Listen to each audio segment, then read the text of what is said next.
Hello नमस्कार मेरे बिहार के वीरों, आपका स्वागत करता हूं क्रैक नाउ पर। कुछ चीज़ें हैं जो बिहार करंट अफेयर में मुझे लगा कि इम्पोर्टेंट हैं, और आप लोगों ने भी कहा था कि पार्ट 5 बना दीजिए। बहुत छोटा सा ये पार्ट है, लेकिन इसमें बहुत महत्वपूर्ण करंट अफेयर है। इसमें फरवरी लास्ट, मार्च पूरा मंथ और अप्रैल का 2-3 तारीख तक का करंट अफेयर आपको देखने मिलेगा, जो हर बुक में अवेलेबल नहीं है। वीडियोज़ पे तो आपको शायद मिल भी जाए इधर उधर, ठीक है। तो निर्यात तैयारी सूचकांक बहुत इंपॉर्टेंट है, इसको याद रखना है। ये है एक्सपोर्ट प्रिपरेशन इंडेक्स 2021 में, ये 2021 के बेसिस पे है, और इसमें बिहार की रैंक है 22वीं ओवरऑल। अगर आप देखेंगे तो निर्यात तैयारी सूचकांक यानी एक्सपोर्ट प्रिपरेशन इंडेक्स 2021 में बिहार की रैंक है 22वीं। अगर इसमें एक चीज़ और है, ये भी आपको ध्यान रखनी है। अगर हम लैंडलॉक स्टेट की बात करें, यानी स्थल आबद्ध राज्य की बात करें जो समुद्र के साथ सीमा साझा नहीं करते, तो बिहार उनमें से एक है, और बिहार की ऐसी स्थिति में रैंक हो जाती है 10वीं। अगर स्थल आबद्ध राज्य पूछेगा तो बिहार की 10वीं है, ओवरऑल पूछेगा तो बिहार की 22वीं रैंक है। ये बात आपको याद रहेगी। अगर आपसे टॉप रैंकर पूछेगा तो गुजरात की सीट्स पे, और गुजरात निर्यात में हमेशा अव्वल रहता है, ये आपको पता है। तो गुजरात और महाराष्ट्र ये दो हैं जो सीट्स पे हैं, ठीक है। बिहार की मैंने आपको बता दी 22वीं। अब आप कहेंगे कि स्थल आबद्ध में टॉप पे कौन है, तो हरियाणा स्थल आबद्ध राज्यों में सीट्स पे है, जिसमें बिहार की है 10वीं। इतनी बात आपको याद रहेगी, ठीक है। इतनी बात याद रखनी है। टॉप दो याद रख लीजिए, गुजरात महाराष्ट्र, वैसे थर्ड पे कर्नाटक है। बिहार की 22वीं है। स्थल आबद्ध राज्य में पूछेगा तो बिहार की 10वीं है, हरियाणा की पहली है। ये है निर्यात तैयारी सूचकांक 2021, जो कि इंपॉर्टेंट है, पूछा जा सकता है।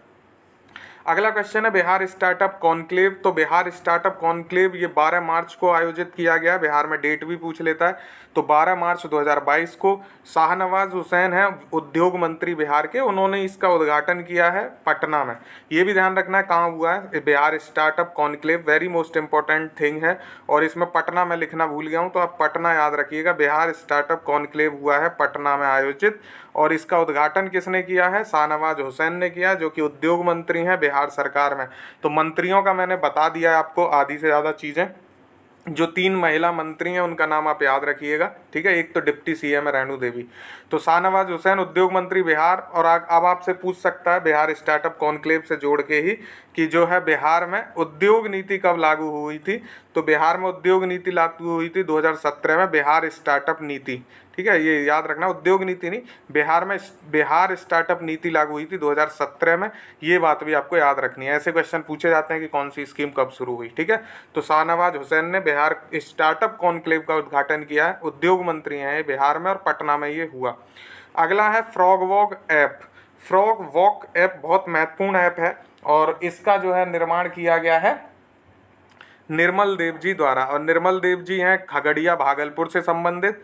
बिहार चेंज मेकर अवार्ड इनको मिला है फ्रॉग वॉक ऐप विकसित करने के लिए, ठीक है। और ये ऐप का उद्देश्य क्या है? जो छोटे कामगार हैं जैसे हलवाई, बढ़ई या नलसाज, पेंटर आदि को रोजगार कार्य ना मिलने की जो समस्या है उसको दूर किया जाएगा। तो फ्रॉग वॉक ऐप का है रोजगार देने के लिए, रोजगार की समस्या को सुलझाने के लिए, और इसीलिए बिहार चेंज मेकर अवार्ड 2022 दिया गया निर्मल देव जी को। इंपॉर्टेंट है, very very most important question है, ये याद रखना है। दो तरीके से हो गया, एक तो फ्रॉग वॉक ऐप हो गया, दूसरा आपसे पूछ लेगा कि बिहार चेंज मेकर अवार्ड किसको दिया गया, तो निर्मल देव जी को दिया गया। खगड़िया भागलपुर से संबंधित है, ये महत्वपूर्ण है ये करंट अफेयर। अगला है स्कॉच गवर्नेंस रैंकिंग। तो स्कॉच गवर्नेंस रैंकिंग में बिहार का 11वां स्थान है, आपको याद रखना है। पहले पे इसमें आंध्रा है और दूसरे पे वेस्ट बंगाल है, यानी पश्चिम बंगाल। तो पहले पे आंध्र प्रदेश, दूसरे पे पश्चिम बंगाल। स्कॉच गवर्नेंस रैंकिंग की बात हो रही है, जिसमें बिहार की है 11वीं रैंक। इतना ही याद रखना है इसमें। अगला एक महत्वपूर्ण करंट अफेयर है पीएम मित्र मेला टेक्सटाइल पार्क। इसमें याद रखिएगा पीएम मित्र मेगा टेक्सटाइल पार्क है। तो ये योजना है पीएम मित्र, उसके तहत मेगा टेक्सटाइल पार्क बन रहा है बिहार में, जो कि बनेगा पश्चिमी चंपारण में। कंफ्यूज मत होइएगा दूसरे मेगा पार्क से। ये पीएम मित्र योजना के तहत है मेगा टेक्सटाइल पार्क। समझ में आया? पीएम मित्र योजना चल रही है केंद्र स्तर पे, उसी योजना के तहत है मेगा टेक्सटाइल पार्क, जो कि बन रहा है पश्चिमी चंपारण डिस्ट्रिक्ट में बिहार में।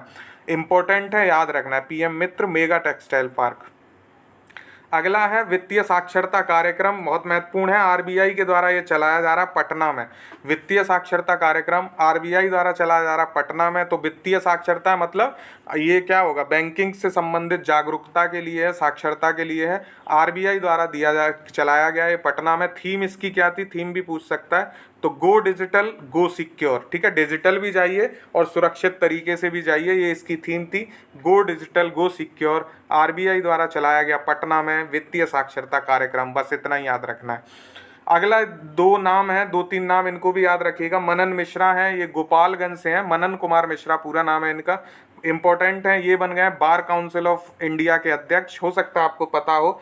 नियुक्तियों से मैंने आपको एक अलग से वीडियो बनाया हुआ है, राष्ट्रीय अंतर्राष्ट्रीय नियुक्तियां ट्रिक से बताया, उसको जरूर देख लीजिएगा, क्योंकि नियुक्ति से बीपीएससी 66वीं में 5 क्वेश्चन आए थे, ठीक है, तो इम्पोर्टेंट है, नियुक्तियों से क्वेश्चन बिहार में पूछे जाते हैं। मनन कुमार मिश्रा गोपालगंज से संबंधित हैं और ये बने हैं बार काउंसिल ऑफ इंडिया के अध्यक्ष, महत्वपूर्ण है, ठीक है। अगला है अंजनी कुमार सिंह, इनको भी याद रखिएगा, बिहार संग्रहालय के निदेशक इनको नियुक्त किया गया है। अंजनी कुमार सिंह बिहार संग्रहालय के निदेशक। मनन कुमार मिश्रा जो कि गोपालगंज से हैं, ये बार काउंसिल ऑफ इंडिया के अध्यक्ष हैं। अगला एक महत्वपूर्ण नाम है लिली रे, बहुत इंपॉर्टेंट है, इनका निधन हो गया है, मैथिली साहित्यकार थे लिली रे। मरीचिका उपन्यास इनका बहुत फेमस है, जिसके लिए इनको साहित्य अकादमी पुरस्कार मिला था, और 1982 में, कब मिला था तो वो भी याद रखना है, 1982 में इनको मिला था साहित्य अकादमी पुरस्कार मरीचिका उपन्यास के लिए। लिली रे का नाम याद रखिएगा, मैथिली के साहित्यकार हैं, ये महत्वपूर्ण है, इनका निधन हो गया है हाल ही में। अगला क्वेश्चन है अमीर सुबहानी, मुख्य सचिव नियुक्त हुए हैं अमीर सुबहानी, इनका नाम आपको याद रखना है। बिहार के मुख्यमंत्री जो हैं ये अमीर सुबहानी जो हैं बिहार के मुख्य सचिव नियुक्त किए गए हैं, याद रहेगा आपको, इतना महत्वपूर्ण है, भूल मत जाइएगा, ठीक है, इनका नाम इम्पोर्टेंट है ये। और एक चीज़ और है, बिहार के मुख्यमंत्री नीतीश कुमार के प्रधान सचिव कौन बने हैं, तो वो हैं एस सिद्धार्थ, ठीक है, सरकार एस सिद्धार्थ का आपको नाम याद रखना है, वो भी इम्पोर्टेंट है।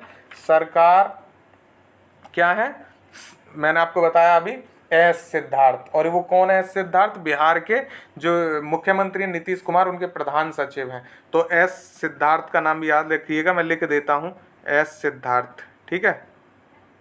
ये कौन है, ये बने हैं प्रधान सचिव, ठीक है, प्रधान सचिव नियुक्त किए हैं। और आपको दूसरा मैंने बता दिया है,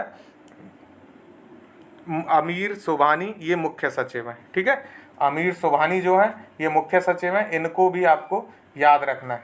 अगला इम्पोर्टेंट है बहुआयामी गरीबी सूचकांक यानी मल्टीपल पॉवर्टी इंडेक्स, इसको इम्पोर्टेंट इतना है कि बहुत अच्छे से आपको याद रखना है, ठीक है, इम्पोर्टेंट है बहुत ज़्यादा। बहुआयामी गरीबी सूचकांक यानी मल्टीपल पॉवर्टी इंडेक्स, बिहार इसमें अंतिम है, और इसमें बिहार की आपको कितने लोग गरीब हैं, तो 51.91% लोग जो हैं इसमें बिहार में गरीबी के अंदर हैं, तो ये भी आपको याद रखना है।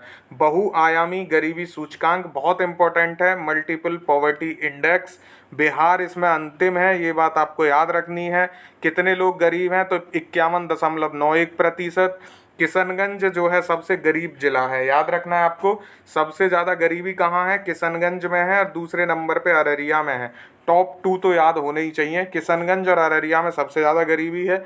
न्यूनतम गरीबी पटना में और भोजपुर में है, इंपॉर्टेंट है, याद रखना है आपको।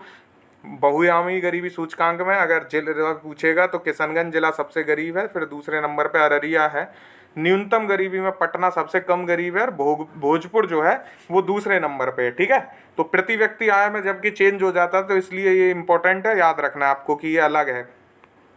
अगला एक महत्वपूर्ण करंट अफेयर है गृह दर्शन ऐप। गृह दर्शन ऐप जो है कानून व्यवस्था को बेहतर बनाने के उद्देश्य से इसको विकसित किया गया है बिहार सरकार के द्वारा। तो गृह दर्शन ऐप को आप याद रखिएगा, इम्पोर्टेंट है, ठीक है। और इसमें क्या किया जाएगा, जितने भी राज्य के थाने हैं, अस्पताल हैं, स्टेशन हैं, बस स्टैंड, कब्रिस्तान, शमशान, फायर, इनका सबका डाटा इस गृह दर्शन ऐप पे डाल दिया जाएगा, ताकि यहाँ से आसानी से लोग उसको कलेक्ट कर पाएँ, उसको देख पाएँ। तो गृह दर्शन ऐप महत्वपूर्ण है, कानून व्यवस्था को बेहतर बनाने के उद्देश्य से इसको डेवलप किया गया। राष्ट्रीय पारिवारिक स्वास्थ्य सर्वेक्षण यानी नेशनल फैमिली हेल्थ सर्वे 5वां जो है उसकी रिपोर्ट आई है, और ये इम्पोर्टेंट हो जाता है क्योंकि इसमें लिंगानुपात जो बिहार का ओवरऑल उसको काफ़ी ज़्यादा हो गया है, 1090 हो गया, जो कि पहले 1062 था। नेशनल फैमिली हेल्थ सर्वे 4 के अकॉर्डिंग देखें तो 1062 था, यानी राष्ट्रीय पारिवारिक स्वास्थ्य सर्वेक्षण 5वें की जो रिपोर्ट आई है उसके अनुसार बिहार का लिंगानुपात 1090 हो गया है बढ़ के, जो कि पहले 1062 था। अब इसमें आपसे शहरी पूछ सकता है तो 982 है, और ग्रामीण जो है 1111 है, तो बड़ा इजी है, 1111, ठीक है। और शहरी जो है 982 है, बिहार की बात हो रही है यहाँ पे। राष्ट्रीय पारिवारिक स्वास्थ्य सर्वेक्षण में याद रखिएगा। और सारी चीज़ों में अगर आप देखोगे तो जैसे पोषण में, बाल एवं किशोर मृत्यु दर में, मातृत्व स्वास्थ्य में, स्कूल शिक्षा के वर्ष में, तो बिहार अंतिम है ऐसी चीज़ों में। बस आपको एक चीज़ याद रखनी है, पेयजल। और पेयजल में अगर पूछ ले तो बिहार सेकंड है, ठीक है, ऊपर से दूसरा है बिहार पेयजल में। इसी रिपोर्ट की मैं बात कर रहा हूँ, राष्ट्रीय पारिवारिक स्वास्थ्य सर्वेक्षण की। बाकी मोस्टली चीज़ों में अंतिम है, तो ये आपको याद रखना है। पेयजल में सेकंड है, खाना बनाने में, ठीक है, खाना बनाने में पांचवा है ऊपर से। ये दो आप याद रख सकते हैं, कभी पूछ ले, ठीक है। फिर नीचे से है अंतिम से तृतीय, अंतिम से पांचवा, उनको नहीं पूछेगा, बस ये याद रखना है क्योंकि पेयजल में सेकंड रैंक है, तो हो सकता है इसको पूछ ले, ठीक है। बाकी मैंने आपको बता दिया, शहरी जो है लिंगानुपात 982 है, ग्रामीण 1111 है। बिहार टोटल अगर देखें तो 1090 है, जो कि पहले 1062 था। इतनी चीज़ याद रखनी है आपको इसमें। 6वां अंतर्राष्ट्रीय धर्म धम्म सम्मेलन हुआ नालंदा राजगीर में। इसमें आपको जो याद रखना है, इसका वेंकैया नायडू द्वारा इसका उद्घाटन किया गया।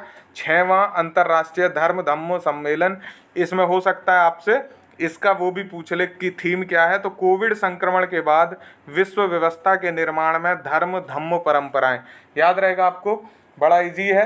कोविड संक्रमण के बाद विश्व व्यवस्था के निर्माण में धर्म धम्म परंपराएं। इंग्लिश मीडियम वाले अगर आपको याद रखना है तो सुन लीजिए, dharma dhamma tradition in building the post covid world order, ठीक है। तो tradition in building the post covid world order वही है, कोविड संक्रमण के बाद विश्व व्यवस्था के निर्माण में धर्म धम्म परंपराएं की विश्व व्यवस्था का निर्माण कैसे किया जाएगा। नालंदा राजगीर में ये हुआ है, वेंकैया नायडू ने इसका उद्घाटन किया था, तो इम्पोर्टेंट हो जाता है, वाइस प्रेसिडेंट है हमारे। रैली ऑन व्हील्स, ये संबंधित है, रैली ऑन व्हील्स प्रोग्राम बाघ संरक्षण से, तो ये भी आपको याद रखना है। रैली ऑन व्हील्स पूछ सकता है किससे संबंधित है, तो बाघ संरक्षण से संबंधित कार्यक्रम है और वाल्मीकि टाइगर रिजर्व से शुरू किया गया है। रैली ऑन व्हील्स बहुत इंपॉर्टेंट है, याद रखिएगा। बाघ संरक्षण से संबंधित याद रहेगा तो वाल्मीकि टाइगर रिजर्व भी याद रहेगा। अभी तो यही एक है, कैमूर को बनाए जाने की बात ही चल रही है अभी। अगला एक नाम बहुत इंपॉर्टेंट है, वैज्ञानिक मानस बिहारी वर्मा, ये बहुत इंपॉर्टेंट है। पद्मश्री प्राप्त हुआ था इनको, मानस बिहारी वर्मा को। दरभंगा में इनका निधन हो गया हाल ही में, और ये डीआरडीओ में अपनी सेवाएं दी इन्होंने 35 वर्ष तक। तेजस के विकास में इनकी महत्वपूर्ण भूमिका रही है। और एपीजे अब्दुल कलाम जो हमारे बहुत महान वैज्ञानिक और प्रेसिडेंट ऑफ इंडिया रहे हैं, उनके साथ इन्होंने अपनी सेवाएं दी हैं। तो वैज्ञानिक मानस बिहारी वर्मा जी का नाम आपको जरूर याद रखना है। दरभंगा में इनका निधन हो गया, पद्मश्री इनको मिला हुआ है। तो डीआरडीओ में सेवाएं दी हैं, याद रखना है। तेजस के विकास में भूमिका, तो हो सकता है मानस बिहारी वर्मा को पूछ ले, इंपॉर्टेंट है ये वैज्ञानिक, याद रखिएगा। तो ये करंट अफेयर था जो मुझे लगा आपके साथ डिस्कस करना चाहिए। बाकी तो जो चीज़ें मुझे नई लगती हैं, क्वेश्चन इंपॉर्टेंट लगता है, वो मैं टेलीग्राम पे डाल ही रहा हूँ। कल नहीं डाल पाया क्योंकि मेरा स्वास्थ्य कल ठीक नहीं था, तो बाकी मैं 10-20 क्वेश्चन रोज़ डाल ही देता हूँ टेलीग्राम पे। आप वहाँ भी जुड़ सकते हैं ताकि आप सेवाएं ले पाएँ, उन क्वेश्चंस को अटेम्प्ट कर पाएँ, ठीक है।